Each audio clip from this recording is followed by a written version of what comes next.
જય શ્રી કૃષ્ણ, જય શ્રી વલ્લભ.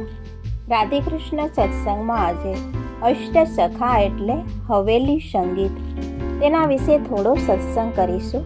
પણ તે પહેલાં આપ રાધે કૃષ્ણ સત્સંગમાં જોડાવા માંગતા હોય તો લાઈક કરજો, શેર કરજો અને સબસ્ક્રાઈબ કરજો, જેથી આવતા નવા તમામ પ્રસંગો આપના સુધી પહોંચી શકે. 16મી સદી ભારતના ઇતિહાસમાં સંગીત અને કાવ્ય માટે ખૂબ જ મહત્ત્વની સાબિત થઈ. આ સદીમાં ઘણા કવિ અને સંગીતકાર થયા, જેમાં અષ્ટસખાઓએ પણ ઘણું મહત્ત્વનું સ્થાન મેળવ્યું. શ્રી કુંભનદાસજી, સુરદાસજી, પરમાનંદદાસજી, કૃષ્ણદાસજી, ગોવિંદ સ્વામી, ચિત્ત સ્વામી, ચતુર્ભુજદાસજી અને શ્રી નંદદાસજી. આ છે આપણા અષ્ટસખા. શ્રી વલ્લભાચાર્ય અને ગુસાઈજીએ અષ્ટસખા દ્વારા રચેલા કીર્તનને પૃષ્ટિ માર્ગમાં સમર્પિત કર્યું. કીર્તન એ હવેલી સંગીત તરીકે પ્રસિદ્ધ છે, જે પૃષ્ટિ ભક્તિનું સંગીત છે. એ મનોરંજનનું સાધન નથી. શ્રી ઠાકોરજીની સાધનામાં તલ્લીન થવા કીર્તન ગવાય છે. કીર્તનને પૃષ્ટિ માર્ગનો 5મો વેદ ગણાવ્યો છે.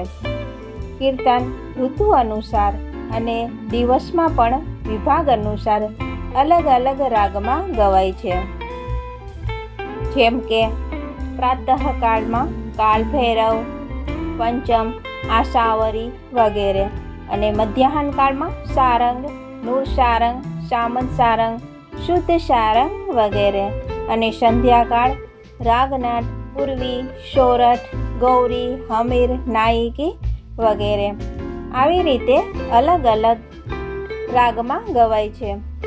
પૃષ્ટિમાર્ગીય સંગીતના અનેક બીજા પ્રકાર છે, જેમાં દોહા, ઢોળ, ગરબા, વસંત, રસિયા, લોકગીત, રસનાપદ, ચોખરા વગેરે સામેલ છે. આ બધા જ પ્રકાર પરંપરાથી ચાલે છે.